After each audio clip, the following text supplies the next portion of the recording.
forget to subscribe my channel Hang Duk Mana. Sas. Assalamualaikum, selamat datang lagi ke channel Hang Duk Mana. Mari kita dengar respon Datuk Kamal Amir terhadap Cikgu Bat. Apa dia cakap? PN gagal tawan Negeri Sembilan, Muhyiddin patut bertanggungjawab. Kita baca detail sedikit. Presiden Parti Bumi Bersatu Malaysia Bersatu Tan Sri Muhyiddin Yassin diminta bertanggungjawab atas kegagalan Perikatan Nasional menawan Negeri Sembilan pada pilihan raya negeri 12 Ogos lalu. Itu apa yang Cikgu Bat cakap. Okey, mari kita dengar respon Datuk Kamal Amir. Dia akan tengok komen macam biasa. Saya lihat melalui kiriman daripada Malaysian Gazette, saya terperanjat. Agak memeranjatkan saya. Akhirnya di saat perbicaraan berjalan, di saat UMNO sedang berusaha untuk memperbaiki kedudukan dalam pesada politik, tiba-tiba orang yang begitu lantang mempertahankan Perikatan Nasional, iaitu Cikgu Bat.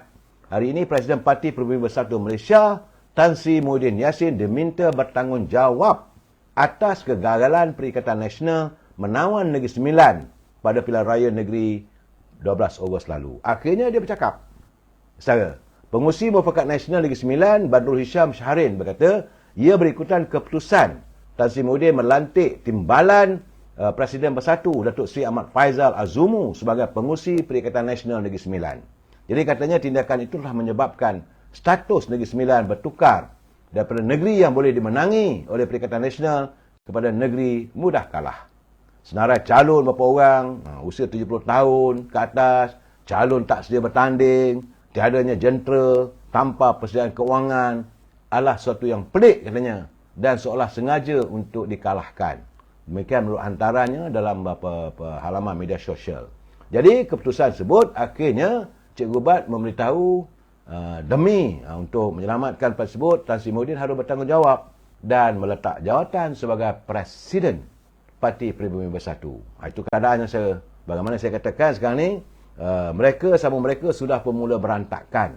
Malahan, beliau juga mempersoalkan tindakan Bersatu Kedah yang menamakan hanya 3 ahli Dewan Undangan Negeri dari parti berkenaan untuk mengisi jawatan Exco Kerajaan Negeri.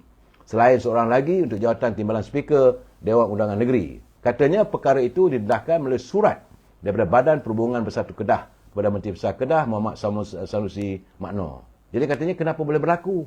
Sedangkan keputusannya berbeza dengan keputusan Bersatu. Katanya Bersatu minta lebih daripada 3 kursi. So, jadi keadaan sekarang ni mereka sedang berantakan sama sendiri.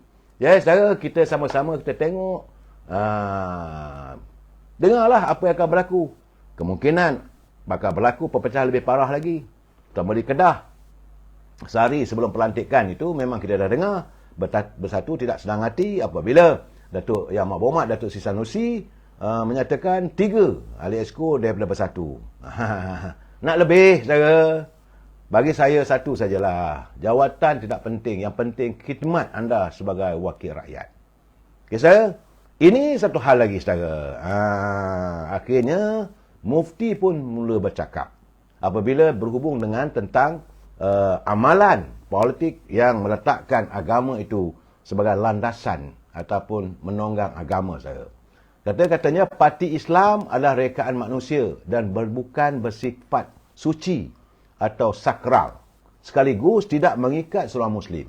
Atas keadaan itu, Mufti Pulau Pinang, iaitu Datuk Seri Dr. Wan Salim Wan Makno, dia berkata tidak berdosa atau tidak menjadi kafir mana-mana orang Islam yang tidak menyokong parti Islam ataupun mengundi parti-parti lain. Wan Salim berkata sikap taksub kerap mendorong seseorang dalam menyamakan antara rekaan manusia dengan ciptaan Allah. Mana-mana individu atau kumpulan boleh mendakwa memperjuangkan Islam, tapi dakwaan itu mestilah dibuktikan dengan jelas dalam realiti kehidupan. Perlu diingatkan, Islam tidak akan tegak dengan slogan semata-mata, tapi ia ditegakkan dengan amalan dalam kehidupan rakyat sejahtera dan berkebajikan di samping pentadbiran negara yang baik, bersih dan cekap.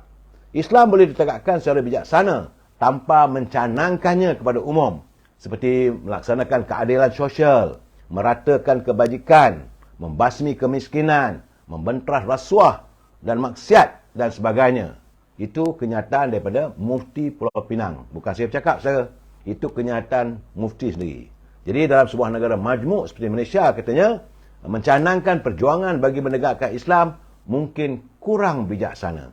Apa yang penting ialah umat Islam mempraktikkan ajaran Islam dalam diri masing-masing. Maka secara otomatis Islam akan tertegak dalam negara ini. Perlu dibezakan antara Islam dan parti Islam, yang mana Islam adalah satu misi suci bersumberkan wahyu ilahi. Saudara, itu yang perlu kita hayati, saudara. Setiap Muslim wajib terikat dengan agamanya, sama ada di sudut akidah maupun amalan, dengan mematuhi segala hukum yang ditetapkan dalam Al-Quran dan sunnah nabawiyah.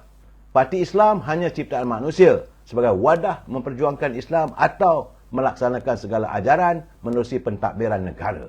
Itu kenyataan daripada Mufti Pulau Pinang, orang yang berotoriti, yang bercakap soal apabila mengatakan tak undi parti ini kafir, undi parti ini masuk syurga, bila Mufti pun sudah bersuara.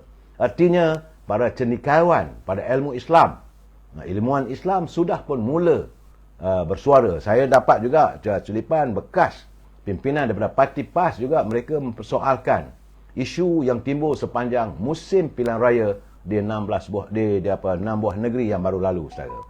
Persoalan kita, saudara, minta maaf, saudara, minum sekejap, dah kering tegak. Saya sempat menghubungi Presiden UMNO, Datuk Seri Zahid Hamidi. Saya tanya pada beliau, what are you going to do?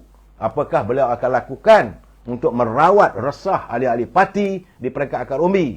Jadi beliau menyatakan sejelas-jelasnya, bermula daripada 25 Ogos mendatang ini, beliau akan turun di Pulai dan turun di semua bahagian. Ada 190 bahagian, bukan untuk bertemu dengan ahli-ahli atau pimpinan peringkat bahagian, tapi beliau akan bertemu dengan ahli-ahli ketua cawangan, ketua putih cawangan, ketua wanita cawangan, ketua cawangan, jawatan kuasa cawangan, 4 peringkat.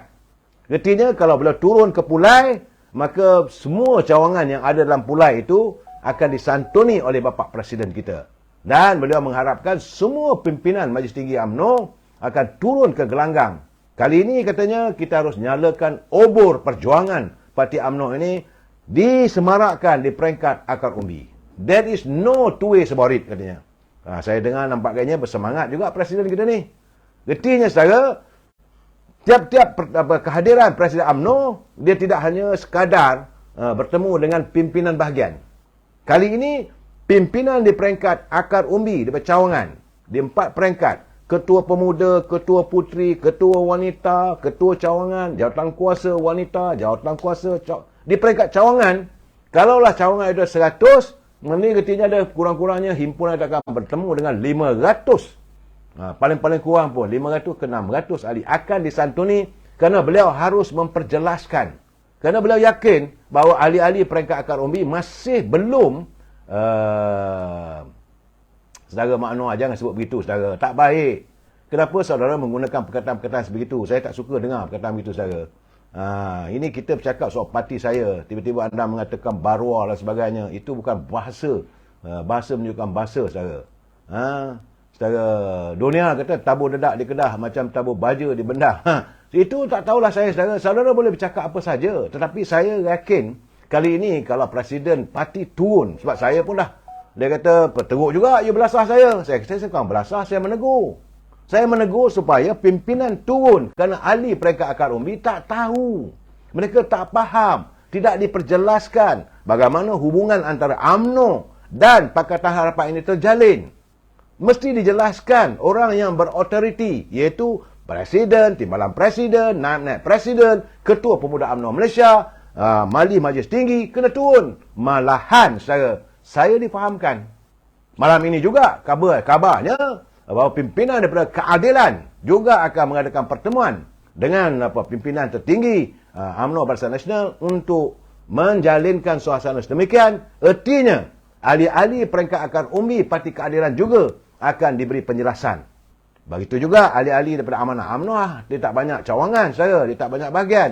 Tapi yang samanya itu antara UMNO dengan keadilan. Bahawa pimpinan peringkat Amanah, peringkat Keadilan dan UMNO mereka sudah sampai masanya akan menyensing lengan, turun ke gelanggang dan rakyat perlu diberitahu, bukan rakyat biasa, ahli-ahli parti agar hala tuju mereka jelas cara. Okey, tuan-tuan komen saya lah. Biasalah sebab kita nampak kan Bersatu ni tak ada pun jadi Perdana Menteri besar kat mana-mana. So yang semua jadi menteri besar dekat Terengganu, Kedah, Perlis, semuanya daripada parti PAS. Bersatu langsung tak ada.